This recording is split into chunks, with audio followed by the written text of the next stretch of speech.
بسم الله الرحمن الرحيم. الحمد لله رب العالمين، والصلاة والسلام على رسول الله، أما بعد. فلا زلنا مع قراءة كتاب الفتن من كتاب فتح الباري بشرح صحيح البخاري للإمام ابن حجر العسقلاني رحمة الله عليه، وهذا هو الباب الخامس عشر. قال الإمام البخاري: باب التعوذ من الفتن. عن قتادة عن أنس رضي الله عنه قال: سألوا النبي صلى الله عليه وسلم حتى أحفوه بالمسألة، فصعد النبي صلى الله عليه وسلم ذات يوم المنبر فقال: لا تسألوني عن شيء إلا بينت لكم. فجعلت أنظر يمينا وشمالا، فإذا كل رجل رأسه في ثوبه يبكي.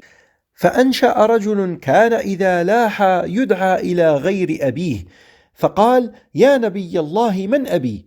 فقال: أبوك حذافة.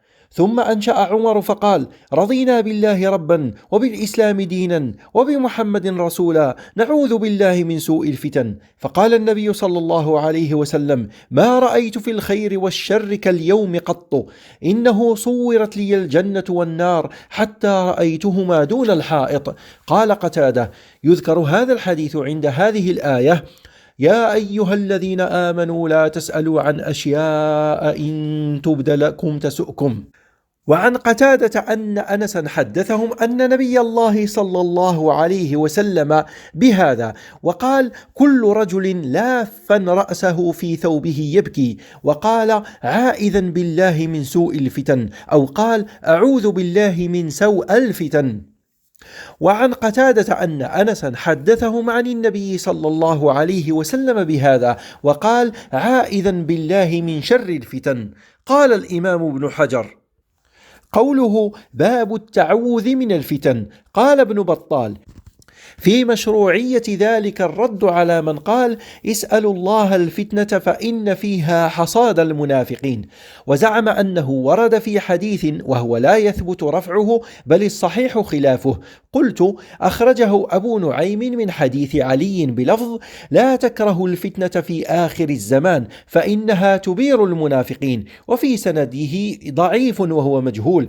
وقد تقدم في الدعوات عدة تراجم للتعوذ من عدة أشياء، منها الاستعاذة من فتنة الغنى، والاستعاذة من فتنة الفقر، والاستعاذة من أرذل العمر، ومن فتنة الدنيا، ومن فتنة النار، وغير ذلك. قال العلماء: أراد صلى الله عليه وسلم مشروعية ذلك لأمته.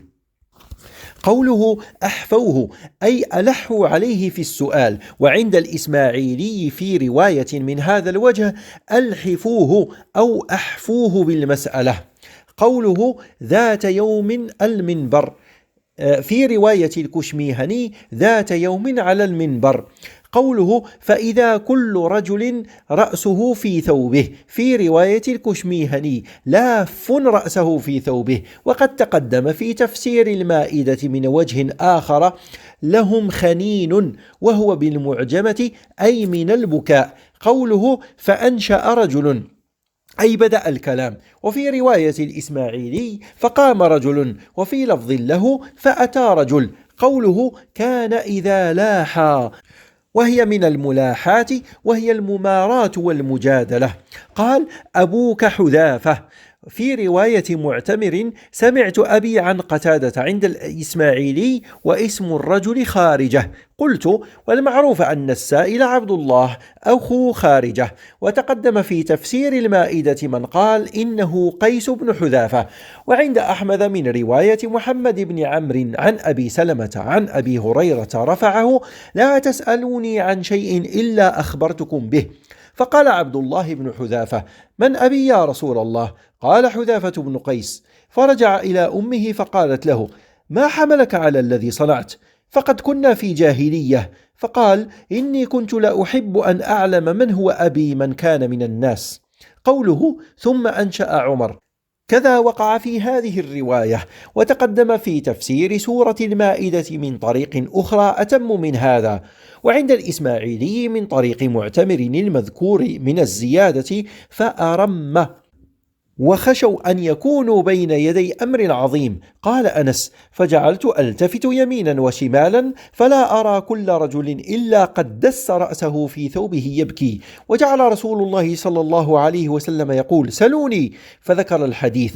وعند أحمد عن أبي عامر العقدي عن هشام بعد قوله: أبوك حذافة، فقال رجل: يا رسول الله، في الجنة أنا أو في النار؟ قال: في النار. وسيأتي ذلك في كتاب الاعتصام من رواية الزهري عن أنس. قوله دون الحائط أي بينه وبين الحائط. وزاد في رواية الزهري عن أنس: فلم أرك اليوم في الخير والشر. وسيأتي بيانه في كتاب الاعتصام. قوله عائذا بالله، هكذا وقع بالنصب وهو على الحال، أي أقول ذلك عائذا، أو على المصدر أي عياذا. وجاء في رواية أخرى بالرفع أي أنا عائذ. وقد تقدم التنبيه على المواضع التي ذكر فيها هذا الحديث في تفسير المائدة، وأن بقية شرحه يأتي في كتاب الاعتصام إن شاء الله تعالى. انتهت قراءة شرح هذا الباب من كتاب الفتن من كتاب فتح الباري بشرح صحيح البخاري للإمام ابن حجر العسقلاني رحمه الله تعالى، والحمد لله رب العالمين.